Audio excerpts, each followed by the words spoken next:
অসমৰ ৰাজনীতিৰ বাবে এটা গুৰুত্বপূৰ্ণ খবৰ। আগন্তুক দিনত আঞ্চলিকতাবাদী শক্তিৰে একত্ৰিত হ'ব BPF। বৃহস্পতিবাৰে সংবাদ মাধ্যমৰ আগত এই ইংগিত প্ৰদান কৰিছে প্ৰমীলাৰাণী ব্ৰহ্মই। বিজেপিৰ সৈতে মিত্ৰতাত হোৱা তিক্ততাৰ পাছত এই সিদ্ধান্ত গ্ৰহণৰ দিশত BPF দল। অৱশ্যে এই সন্দৰ্ভত দলটোৰ মজিয়াত আনুষ্ঠানিক কোনো আলোচনা এই পৰ্যন্ত হোৱা নাই। অসমবাসীলৈ মাঘ বিহুৰ শুভেচ্ছা জনাই ৰাজ্যৰ ৰাজনীতিৰ এই গুৰুত্বপূৰ্ণ ইংগিত প্ৰদান কৰিছে মন্ত্ৰী তথা BPF নেত্ৰী প্ৰমীলাৰাণী ব্ৰহ্মই। যেহেতু আমি আঞ্চলিক দল, আমাৰ দলটো আঞ্চলিক দল, সেই গতিকে আমি ধৰ্মৰ মাজেদি ডেমক্ৰেচিৰ যিটো ধৰ্ম, সেই ধৰ্মৰ মাজেদি আমাৰ দলটো আমি চলাই লৈ আহিছোঁ।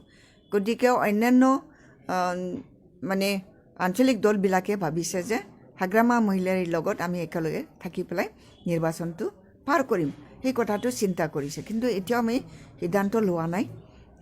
এতিয়াও 2 মাহ সময় বাকী আছে। এই 2 মাহৰ পিছত নিশ্চয় আমি কিবা এটা আশা ৰাখিছোঁ। যিহেতু আমাৰ দলৰ লগত এলায়েন্সত থকা BJP দল, তেওঁলোকৰ কাৰণে আমি এলাগী হৈ গৈছিলোঁ। সেই গতিকে তেওঁলোকে বাৰে বাৰে আমাক কৈছে, ৰাইজৰ মাজত আমাক এনেকুৱা ধৰণৰ অৱনমিত কৰাইছে আমাৰ মান সন্মানটো, যে আমাৰ BPF দলক তেওঁলোকে নল'ব। এই কথাটো কোৱাৰ পিছত আমি আৰু বেলেগ চিন্তা কৰিব নোৱাৰোঁ। গতিকে আঞ্চলিক দলবিলাকে আগবাঢ়ি আহিছে। এইবিলাক কথা কোৱাৰ কাৰণেহে আঞ্চলিক দলবিলাকে আহিছে।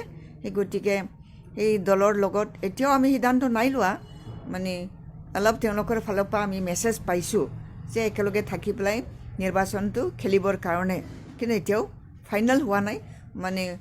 ফৰ্মেল আলোচনা এতিয়ালৈকে নাই হোৱা। যিহেতু নিৰ্বাচন আহিবৰ কাৰণে বহুত সময় আছে, মুহূৰ্তত হয়তো হৈ যাব পাৰে।